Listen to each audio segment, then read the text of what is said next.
आज मियाँ खरगोश की खुशी का कोई ठिकाना ना था। आज उनका बर्थडे जो था, सुबह से ही जंगल भर में घूम घूम कर वो सबको शाम को अपनी बर्थडे पार्टी में आने के लिए इनवाइट कर रहा था। उसने सबको बता दिया था कि शाम को खूब डांस होगा और गेम खेले जाएंगे। उसके बाद खाना खाकर केक काटा जाएगा। सबको इनवाइट करने के बाद जब खरगोश अपने घर पहुंचा तो बोलू रीछ को ना पाकर परेशान हो गया। बोलू रीछ इसका सबसे अच्छा दोस्त था। उसके बिना तो वो कुछ कर ही नहीं सकता था। बोलू जंगल की इकलौती बेकरी शॉप पर उसके लिए केक ऑर्डर करने गया था, लेकिन अभी तक नहीं लौटा था। खरगोश बेचैनी से इधर उधर टहल रहा था। तभी बोलू को सामने देखकर खुशी से चहक उठा और बोला, कितनी देर लगा दी दोस्त? हो गया केक ऑर्डर? नहीं, वो बेकरी शॉप वाला बंदर कुछ सामान लेने पास ही के जंगल गया है। वो तो कल तक आएगा। अब हम केक का इंतजाम कैसे करेंगे? बिना केक के भी बर्थडे होता है?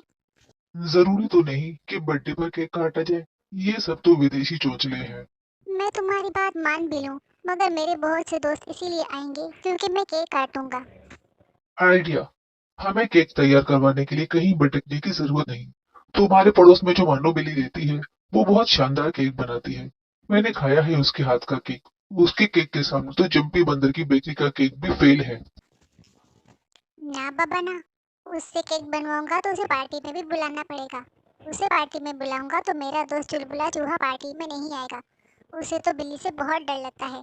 पार्टी के धूम धड़ाके में कहीं मानो बिल्ली ने उसे चपट कर खा लिया तो? मुझ पे भरोसा रखो दोस्त। खाना तो दूर की बात है, मानो बिल्ली उसे हाथ भी नहीं लगाएगी। हाँ, तुम पर तो भरोसा है दोस्त। अब खरगोश और भोलू मानो बिल्ली के पास गए थे और उसे पार्टी के लिए इनवाइट करते हुए कहा कि केक का इंतजाम भी उसे ही करना है। ये सुनकर मानो बिल्ली बहुत खुश हुई। उसने पूरा दिन लगाकर बहुत ही मज़ेदार केक बनाया। शाम को सबसे पहले केक लेकर वो वहाँ पहुंची। धीरे धीरे खरगोश के सारे दोस्त आने लगे। चुलबुला चूहा जैसे ही घर में घुसा, मानो बिल्ली को देखकर उल्टे पाँव लौटने लगा, लेकिन बोलू ने उसे रोक लिया और कहा, मैं गारंटी देता हूँ दोस्त, तुम्हें कुछ नहीं होगा। तुम पार्टी एंजॉय करो। थोड़ी ही देर में सब डांस करने लगे। मानो बिल्ली की नज़र चुलबुले चूहे पर थी, लेकिन खरगोश के कुछ दोस्त और भोलू इस तरह नाच रहे थे कि बिल्ली चूहे के पास पहुंच ही नहीं पा रही थी। अब बिल्ली डांस करते करते थक गई और उसे बहुत तेज भूख लगी। वो भी किचन के पास पहुंचकर कुछ खाना चाहती थी। तभी बोलू इसके पास आया और बोला, आओ तुम्हें एक मजे की चीज खिलाता हूँ। मानो बिल्ली ने सोचा, सब लोग जो चीज़ें खा रहे हैं वो तो वैसे भी मुझे बिल्कुल पसंद नहीं। बस चुलबुले चूहे को देखकर मुंह में पानी आ रहा है। बोलू मानी बिल्ली को लेकर साथ गया और उसे किचन के पिछले हिस्से में रखी गरम गरम जलेबियां खिलाईं। मानो बिल्ली ने दूध जलेबी पहली बार खाई थी। वो गपागप दूध पीकर ढेर सारी जलेबियां खा गई।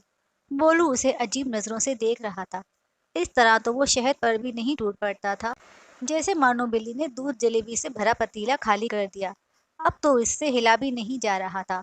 वो बाहर आकर सोफे पर धप से बैठ गई और सबको नाचते हुए देखने लगी। बोलू ने चुलबुले चूहे से कहा, चुलबुले, अब तुम बिल्ली के पास जाकर नाचोगी भी तो भी वो तुम्हें हाथ नहीं लगाएगी। चुलबुला चूहा डरते डरते बिल्ली के पास जाकर नाचने लगा, लेकिन ये क्या, बिल्ली तो उसे इतना करीब देखकर भी बैठी रही थी। थोड़ी देर में सबने खाना खाया।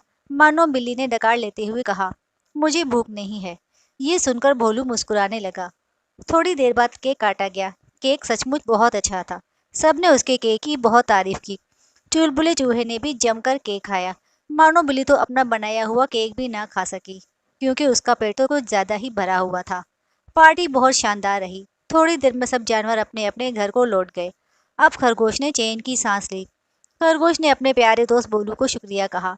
बोलू ने मुस्कुराते हुए कहा, ये सब दूध जलेबी की वजह से मुमकिन हो पाया। ये सुनकर खरगोश खिलखिलाकर हंस दिया।